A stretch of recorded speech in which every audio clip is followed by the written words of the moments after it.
Hello students, welcome to my channel Mitra education hub. तो आज की वीडियो में हम 10th क्लास का चैप्टर नंबर 5 का पार्ट नंबर 7 जो है वो डिस्कस करने वाले हैं। ठीक है, जिन भी बच्चों ने पार्ट नंबर 6 नहीं देखा है उसका लिंक मैं डिस्क्रिप्शन में आपको प्रोवाइड करवा रहा हूँ, आप सभी जो है देख लीजिए।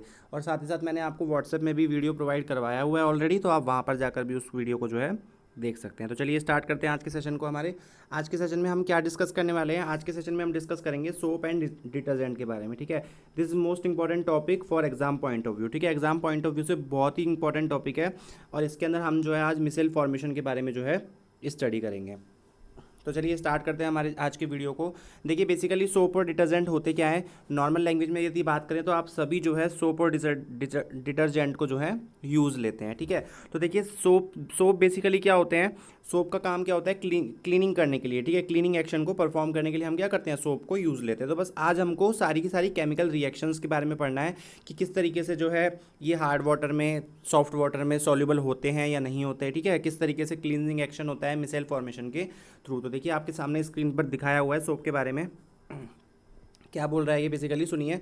Soaps are generally mixture of sodium and potassium salt of higher fatty acid. देखिए सोप क्या होते हैं, बेसिकली सोप जो है आपके सोडियम और पोटेशियम, ठीक है, सोडियम Na होता है और पोटेशियम क्या होता है, K होता है। ठीक है, सोडियम और पोटेशियम के क्या होते हैं, आपके सॉल्ट होते हैं। ठीक है, और किसके बने होते हैं ये, हायर फैटी एसिड के। आप है ना इसको जस्ट न्यूट्रलाइजेशन रिएक्शन के साथ में मैच करा करके और इसको समझिए। देखिए न्यूट्रलाइजेशन रिएक्शन में क्या होता था, हमारे पास एक एसिड होता था, एक बेस होता था। एसिड और बेस की जब हम रिएक्शन कराते थे तो हमारे पास क्या बनता था, हमारे पास बनता था एक तो आपके पास सॉल्ट बनता था और एक आपके पास क्या बनता था, वाटर बनता था। तो बस इसी रिएक्शन को आप जो है आप ध्यान में रखते हुए आप सब चीज़ों को समझेंगे। देखो यहाँ पर हमने क्या बोला कि सोप जो होते हैं वो मिक्सचर होते हैं किसके, सोडियम और पोटेशियम सॉल्ट के, और जो कि क्या होते हैं, हमारे फैटी एसिड्स होते हैं। ठीक है, तो देखो सबसे पहले आपको क्या समझना होगा, यहाँ पे एसिड दिया हुआ है आपको, एसिड कौन सा है, हाई फैटी एसिड है। ठीक है, यहाँ पर हम एसिड के तौर पर किस किस को यूज़ लेते हैं, यहाँ पर हम एसिड के तौर पर यूज़ लेंगे स्टीरिक एसिड को, पामिटिक एसिड को, ओलिक एसिड को। ठीक है, तो ये सभी एसिड जो है ना, इनको हम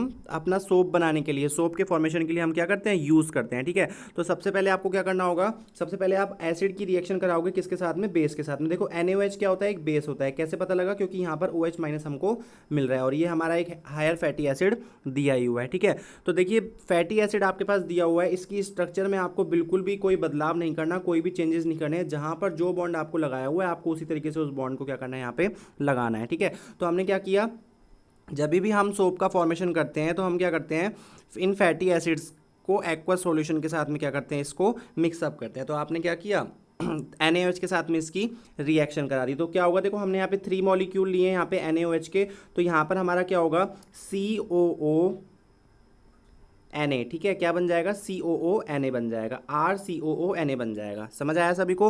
तो आपको क्या पता लगा यहाँ से कि आपने जो ये Na का मॉलिक्यूल है ना, ये Na के जो 3 मॉलिक्यूल हैं वो यहाँ पर आकर के क्या हो जाएंगे, जुड़ जाएंगे। ठीक है, यहाँ से ये सेपरेट होगा और यहाँ से आकर के ये क्या हो जाएगा, जुड़ जाएगा। ठीक है, तो आपको समझ में आ रहा होगा यहाँ पर कि हमारे पास CH2OH, देन CHOH और देन हमारे पास क्या बन जाएगा, CH2OH। अब देखिए इसके बाद क्या हुआ, हमारा यहाँ पर R, तो यहाँ पर हमारा क्या हुआ, C double bond O, C double bond OOR, मतलब COOR यहाँ से हट गया तीनों और उनकी जगह पर कौन आ गया, Na आ गया। और हमारे C डबल बॉन्ड OR की जगह पर जब वो हटा तो उसकी जगह पर क्या आ गया, आपका OH आ गया। तो हमारे पास ये ग्लिसरॉल बनता है। ठीक है, इसको आप कैसे समझेंगे, आपके पास सोप बन गया। सोप क्या एक तरह का सॉल्ट है, किसका, सोडियम और पोटेशियम का जो हायर फैटी एसिड्स है उनका क्या है, ये हमारा एक सॉल्ट है। ठीक है, और हमारे पास जो वाटर बनता था ना, तो आप यहाँ पे वाटर की जगह पे क्या याद रखेंगे, यहाँ पर वाटर की जगह पे आपको याद रखना है ग्लिसरॉल। सभी को समझ आ गया होगा आई होप। तो देखिए क्या बोल रहा है ये, these are obtain by heating of fatty acid with aqueous solution of sodium hydroxide. जैसा कि मैंने अभी आपको बताया, या तो सोडियम हाइड्रोक्साइड का बनता है या पोटेशियम हाइड्रोक्साइड का बनता है। ठीक है, दोनों ही हमारे बिल्कुल राइट माने जाते हैं, लेकिन हम मोस्ट प्रोबेबली किसको यूज़ लेते हैं, ज़्यादातर हम जो है पोटेशियम हाइड्रोक्साइड वाले सॉल्ट जो बने होते हैं ना उनको हम यूज़ लेते हैं। क्यों? क्योंकि पोटेशियम हाइड्रोक्साइड क्या होता है, सॉफ्ट रहता है नेचर में। ठीक है, अभी देखेंगे आगे। तो इस प्रोसेस को हम क्या बोलते हैं, इस प्रोसेस को बोला जाता है सपोनिफिकेशन। तो एग्जाम के अंदर क्वेश्चन किस तरीके से पूछा जाएगा आपसे, आपसे एग्जाम में पूछा जाएगा व्हाट इज सपोनिफिकेशन, और आपसे पूछ सकता है कि what is the mechanism of soap formation. तो आपको ये पूरी की पूरी रिएक्शन यहाँ पर क्या करनी होगी, बतानी होगी। तो चलिए अब आगे बढ़ते हैं, आगे क्या बता रहा है हमको, the soap so obtain in this reaction is separated by adding sodium chloride. जब आप सोप को जो है, सोप के प्रेसिपिटेट को आप क्या करना चाहते हैं, अलग करना चाहते हैं, ठीक है। प्रेसिपिटेट जो होता है वो क्या होता है, आपका मिक्सचर होता है, नीचे बैठ जाता है, ठीक है। तो वो प्रेसिपिटेट आप उसको यदि करना चाहते हैं तो आप क्या करेंगे, उसमें सोडियम क्लोराइड को ऐड कर देंगे। और सोडियम क्लोराइड ऐड करने से क्या होगा, soap obtain from sodium and potassium salt of higher fatty acid are soluble in water. और आपको जो सोप ऑब्टेन होगा उसको आप क्या कर सकते हैं, वाटर में सॉल्युबल कर सकते हैं, ठीक है। वाटर में हाईली सॉल्युबल ये आपका रहता है। चलिए आगे बढ़ते हैं। आगे क्या बता रखा है, देखिए आगे आपको क्या बताया हुआ है कि हार्ड सोप कौन से होते हैं और सॉफ्ट सोप कौन से होते हैं। तो देखिए जो हमारा पोटेशियम सोप होता है ना, पोटेशियम सोप हमारा क्या होता है, सॉफ्ट होता है। Among these potassium soaps are soft. और इसीलिए हम पोटेशियम सोप को कहाँ पर यूज़ लेते हैं, शेविंग क्रीम्स में, शैम्पू में, इन सभी चीज़ों में हम क्या करते हैं, इसको यूज़ लेते हैं, ठीक है। और देखिए जो ट्रांसपेरेंट सोप्स आते हैं ना, आपने देखा होगा हम घरों में बहुत सारे ट्रांसपेरेंट सोप यूज़ लेते हैं, ठीक है। ट्रांसपेरेंट सोप्स जो होते हैं उनको हम यूज़ लेते हैं। तो ट्रांसपेरेंट सोप के अंदर क्या मिलाया जाता है, ग्लिसरीन मिलाया जाता है। ये भी एक क्वेश्चन बनता है, ये आपको याद रखना है। नेक्स्ट देखिए, it is thus clear that sodium soap are generally hard in consistency. इसी की यही रीज़न है कि हम क्या करते हैं, पोटेशियम सोप्स को यूज़ लेते हैं, क्योंकि पोटेशियम सोप क्या होते हैं, सॉफ्ट होते हैं। और इसीलिए हम इनको क्या बोलते हैं, जो नेचर में हार्ड होते हैं उनको हम हार्ड सोप बोल देते हैं, और जो पोटेशियम सोप होते हैं वो क्या होते हैं, एक्सपेंसिव होते हैं, महंगे होते हैं। बट ये क्या रहते हैं, आपके सॉफ्ट रहते हैं, ठीक है, मोर सॉल्युबल होते हैं वाटर के अंदर, इसीलिए हम इनको क्या बोल देते हैं, सॉफ्ट सोप बोल देते हैं। तो आपको याद क्या रखना है कि हम पोटेशियम सोप्स को यूज़ लेते हैं शेविंग क्रीम बनाने में, शैम्पू में, लिक्विड सोप्स में, इन सभी चीज़ों में आप क्या करेंगे, इसको यूज़ लेंगे। अब देखिए हार्ड वाटर क्या होता है, बेसिकली क्या होता है, कई जगहों पर जो है वाटर के साथ में बहुत सारे कैल्शियम और मैग्नीशियम के सब्सटेंसेस होते हैं, लाइक एज कैल्शियम सल्फेट हो गया, मैग्नीशियम सल्फेट हो गया, ये सभी चीज़ें, ठीक है। तो वो क्या रहते हैं, वाटर के अंदर मिक्स रहते हैं, कैल्शियम और मैग्नीशियम के सॉल्ट उसमें मिक्स रहते हैं। आप कैल्शियम क्लोराइड बोल लीजिए, मैग्नीशियम सल्फेट बोल लीजिए, कैल्शियम कार्बोनेट बोल लीजिए, ठीक है। तो ये सारे के सारे क्या रहते हैं, आपके इसके साथ में मिक्स रहते हैं, ठीक है। तो ये क्या बोल रहा है आपको, soaps act as cleansing agent in soft water but it does not work with hard water. Soap क्या करते हैं, सॉफ्ट वाटर के साथ में अपना क्लींजिंग जो है परफॉर्म करते हैं, बट हार्ड वाटर के साथ में परफॉर्म नहीं करते हैं। क्यों, क्योंकि मैंने अभी आपको बताया कि हार्ड वाटर में क्या होता है, कैल्शियम और मैग्नीशियम आयन्स उसमें प्रेजेंट होते हैं, और वो क्या करते हैं, आपके Na+ जो आपका सोडियम आयन है ना, उसको क्या कर देते हैं, सब्सटीट्यूट कर देते हैं, उसको हटा देते हैं वहाँ से। और जब सोडियम आयन को हटा देंगे, देखो मैंने अभी आपको क्या बताया, RCOO Na, ये आपका सोडियम आयन है, ठीक है। ये आपका सोडियम इसके साथ जुड़ा हुआ है ना, आप सोडियम की जगह पे पोटेशियम भी लगा सकते हैं। तो RCOO Na जो है, यहाँ पर क्या होगा, जब आप इसकी Ca+2 से रिएक्शन करवाएंगे तो ये Na तो यहाँ से रिप्लेस हो जाएगा, और यहाँ पे Ca जो है यहाँ पर आपका आ जाएगा। तो क्या होगा, वो आपका जो इनसॉल्यूबल मिक्सचर आपका फॉर्म हो जाएगा, ठीक है। तो ये क्या बोल रहा है, due to this calcium and magnesium salt of higher fatty acids are formed. इसकी वजह से क्या होता है, आपके कैल्शियम और मैग्नीशियम के जो है हायर फैटी एसिड्स जो है आपके बन जाते हैं, और ये फिर बाद में क्या होते हैं, इनसॉल्युबल रहते हैं वाटर के अंदर। वाटर के अंदर इनसॉल्युबल रहेंगे मींस घुलेंगे नहीं, तो क्या होगा, आपकी फोमिंग नहीं होगी, फोम मतलब झाग बनना, ठीक है। जब आप, ठीक है, हैंड वॉश वगैरह करते हैं तो हार्ड वाटर के साथ में आप किसी भी क्लींजिंग एक्शन को परफॉर्म करेंगे तो वहाँ पर क्या होगा, आपका ये हार्ड वाटर के साथ में प्रॉपर तरीके से अपनी क्लींजिंग एक्शन को परफॉर्म नहीं कर पाएंगे। लेकिन डिटर्जेंट क्या होते हैं, डिटर्जेंट जो होते हैं वो आपके हार्ड वाटर और सॉफ्ट वाटर दोनों में क्या करते हैं, वर्क करते हैं। क्यों, क्योंकि इनके जो कैल्शियम और मैग्नीशियम आयन होते हैं वो क्या होते हैं, सोडियम को रिप्लेस कर देते हैं। उसके बाद भी क्या होता है, ये एक ऐसा मिक्सचर बनाते हैं जो कि वाटर के अंदर सॉल्यूबल हो जाता है, चाहे वो हार्ड वाटर हो चाहे वो सॉफ्ट वाटर हो, ठीक है। तो देखो डिटर्जेंट भी एक तरह के सोप होते हैं, बट ये क्या करते हैं, सॉफ्ट और हार्ड वाटर दोनों के साथ में अपनी रिएक्शन को परफॉर्म करते हैं। अब आपको याद क्या रखना है, आपको ये चीज़ याद रखनी है कि डिटर्जेंट क्या होता है, आपको डेफिनेशंस पता होनी चाहिए। जब आपसे डिफरेंसेस पूछेगा सोप और डिटर्जेंट में, तो आपको डेफिनेशंस बतानी होंगी, कौन सॉल्युबल होता है कौन सॉल्युबल नहीं होता, वो चीज़ आपको यहाँ पर बतानी होगी। तो detergent are sodium alkyl sulphate. Detergents क्या होते हैं, सोडियम एल्किल सल्फेट और सोडियम एल्किल बेंजीन सल्फेट्स होते हैं, ठीक है। और हमने जो सोप देखा था, सोप क्या थे आपके, सोप थे आपके सोडियम और पोटेशियम के फैटी एसिड्स थे। तो ये आपको जो फॉर्मूले लिखे हुए हैं ना, ये आपको यहाँ पर याद रखने हैं, ठीक है। ये फॉर्मूले आपको याद रखने हैं। हमारे इस चैप्टर में यही चीज़ें आपको जो है नंबर पर गेन करवाएंगी, क्योंकि आपको क्या करना है, यहाँ पर जितनी भी रिएक्शंस है वो सारी की सारी आपको पता होनी चाहिए। तो थ्योरी आप क्या करेंगे, अपने आप ही रिएक्शन को देख के लिख सकते हैं। नेक्स्ट देखिए, sodium ion means Na+ of these detergents are substituted by calcium ion. मैंने अभी आपको यही चीज़ आपको एक्सप्लेन की है कि सोडियम आयन क्या करता है, सब्स्टिट्यूट हो जाता है किसके साथ में, कैल्शियम आयन के साथ में, या फिर मैग्नीशियम आयन के साथ में भी हो सकता है। क्या बनाने के लिए, to form calcium and magnesium sulphonate. ठीक है, कैल्शियम और मैग्नीशियम सल्फोनेट बना लेता है। और ये जो सल्फोनेट्स होते हैं ना, ये वाटर के अंदर सॉल्युबल रहते हैं, और जब वाटर के अंदर सॉल्युबल होंगे तो क्या होगा, आपका प्रेसिपिटेट नहीं बनेगा, do not precipitate as soap. ठीक है, सोप की तरह प्रेसिपिटेशन इसका नहीं होगा, तो ये क्या होंगे, क्लींजिंग एक्शन आसानी से परफॉर्म कर पाएंगे। ठीक है, नेक्स्ट देखिए, these synthetic detergents create problem of water pollution. अब देखिए, आपको एक चीज़ याद रखनी है कि जो आपके सोप होते हैं ना, सोप क्या होते हैं आपके, सोप आपके पॉल्यूशन क्रिएट नहीं करते हैं। क्यों, क्योंकि सोप जो है ना वो बायोडिग्रेडेबल होते हैं। डिग्रेडेबल का मतलब, यदि आप इनको कहीं पर भी रख देंगे, ठीक है, यदि सॉइल के अंदर आपने इसको बरी कर दिया या कहीं पर भी आप इसको छोड़ देंगे, तो ये बैक्टीरियाज के थ्रू क्या हो जाता है, डीकम्पोज हो जाता है। बैक्टीरिया के साथ क्या हो जाएगा, डीकम्पोज हो जाएगा।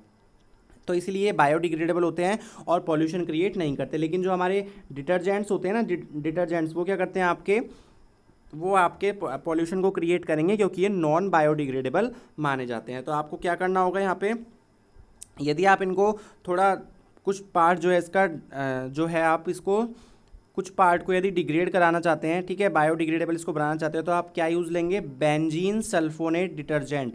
ठीक है, और क्यों, क्योंकि उसके अंदर जो है हाइड्रोकार्बन की लॉन्ग चेन पाई जाती है। ठीक है, और उसकी ब्रांचेस भी क्या होती हैं, कम होती हैं, तो हम इसको जो है यहाँ पर यूज़ कर सकते हैं। तो ये हमारा जो है डिटर्जेंट और सोप्स के बारे में था। आप देखिए, क्लींजिंग एक्शन परफॉर्म करना है, ये मोस्ट इंपॉर्टेंट टॉपिक है। ठीक है, इसको आप जो है वीडियो को एटलीस्ट 2 टाइम जो है देख लीजिएगा।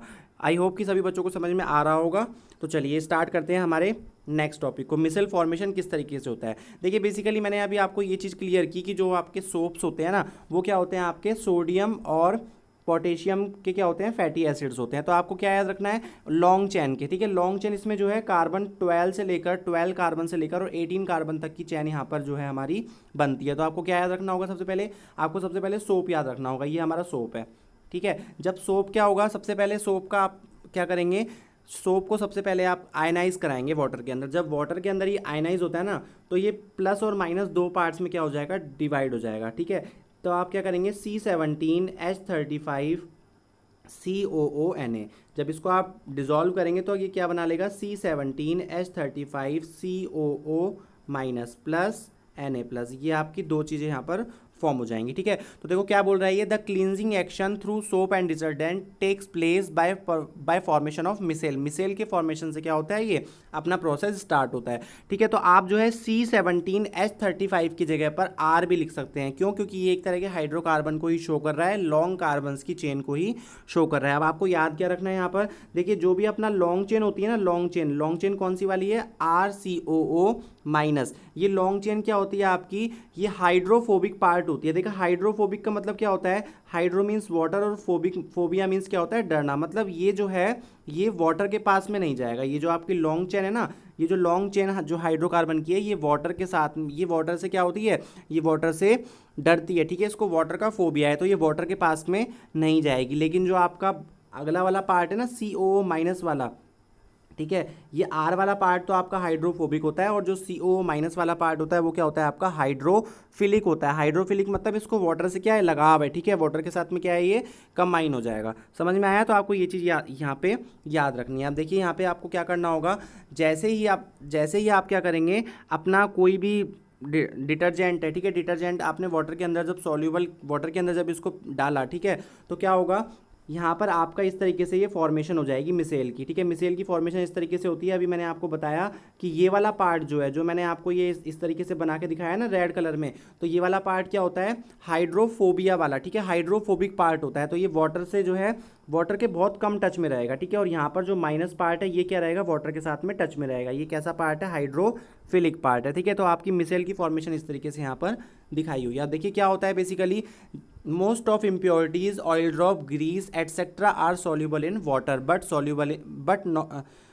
Are insoluble in water but soluble in hydrocarbon. तो देखो क्या होता है, बहुत सारी जो इम्प्योरिटीज़ होती है ना, वो आपकी वाटर में तो इनसॉल्युबल होती हैं, जैसे ऑयल हो गया, ऑयल की ड्रॉपलेट्स हो गई, बट वो हाइड्रोकार्बन के साथ में क्या होते हैं, सॉल्यूबल होते हैं। तो आपको सबसे पहले ये चीज़ यहाँ पे समझनी होगी कि जैसे ही आप क्लॉथ को क्या करेंगे, वाटर के अंदर, जो आपका डिटर्जेंट वाला वाटर है उसके अंदर डालेंगे, तो आपकी क्लॉथ के ऊपर क्या है, ग्रीस है, और ग्रीस के साथ में कौन रिएक्शन करेगा, हाइड्रोफोबिक पार्ट। क्यों? क्योंकि वो जो हाइड्रोफोबिक पार्ट है वो वाटर के साथ में रिएक्ट नहीं करेगा।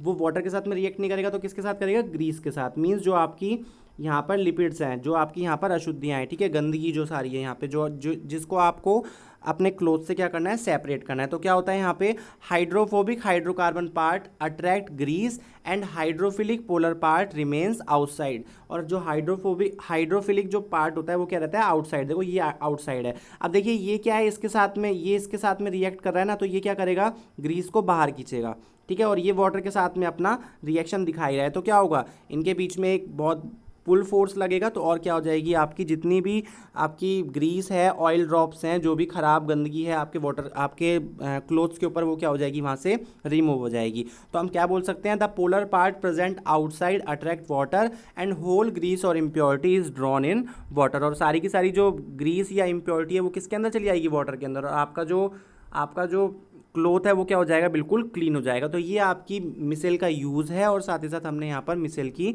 फॉर्मेशन भी कर ली। तो देखो फाइनली हम एक डायग्राम और देख लेते हैं।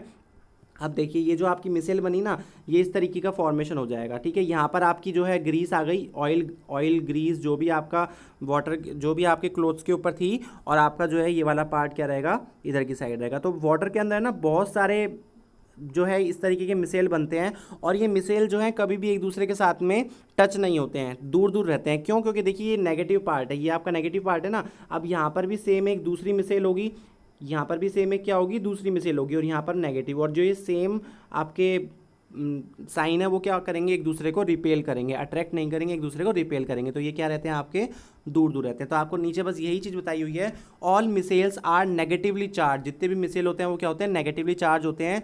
So these do not precipitate, ये प्रेसिपिटेट नहीं होते हैं। So when dirty cloth is taken out, तो जब हम डर्टी क्लोथ को बाहर निकाल लेते हैं, after cleaning action of soap, cleaning के बाद में, ठीक है, then impurities come out to water from dirt cloth. और उससे क्या होता है, आपकी इम्प्योरिटीज़ जो होती हैं वो आपकी डर्ट क्लोथ से बाहर निकल जाती हैं, जो आपका ख़राब गंदा कपड़ा था वो क्या हो जाता है, आपका क्लीन हो जाता है, ठीक है। तो ये आज हमने जो है अपने चैप्टर को कंप्लीट कर लिया है। इससे प्रीवियस वीडियोस जिन भी बच्चों ने नहीं देखी हैं वो वीडियोस को कम्प्लीटली देख लीजिए। हम जो नेक्स्ट वीडियो बनाएंगे ना, इसका नेक्स्ट वीडियो में हम इसके क्वेश्चन आंसर्स को डिस्कस करेंगे। आई होप कि सभी बच्चों को जो है वीडियो अच्छा लगा होगा, वीडियो में समझ में आया होगा सारी चीज़ें। नेक्स्ट वीडियो में हम जो है क्वेश्चन आंसर्स को डिस्कस करेंगे। क्वेश्चंस प्रैक्टिस का पीडीएफ मैंने आपको ऑलरेडी जो है आपको प्रोवाइड करवा दिया है व्हाट्सएप ग्रुप में, ठीक है। तो आप एक बार अपनी तरफ से क्वेश्चंस की प्रैक्टिस कीजिए, और फिर हम जो है नेक्स्ट सेशन के अंदर क्वेश्चन आंसर्स जो है सारे के सारे डिस्कस कर लेंगे। उससे आपके डाउट्स जो हैं वो क्लियर हो जाएंगे। और वीडियोज़ को आपको कंटिन्यू देखना है, और साथ ही साथ मेरे चैनल को जो है चैनल को सब्सक्राइब कर लीजिए, और साथ ही साथ वीडियो लाइक भी कर दीजिए, और ज़्यादा से ज़्यादा वीडियो को शेयर कीजिए, जिससे कि और बच्चों की जो रिक्वायरमेंट्स है वो भी फुलफिल हो सके। Okay, thank you so much, bye bye, take care. फिर मिलेंगे हमारे नेक्स्ट वीडियो में।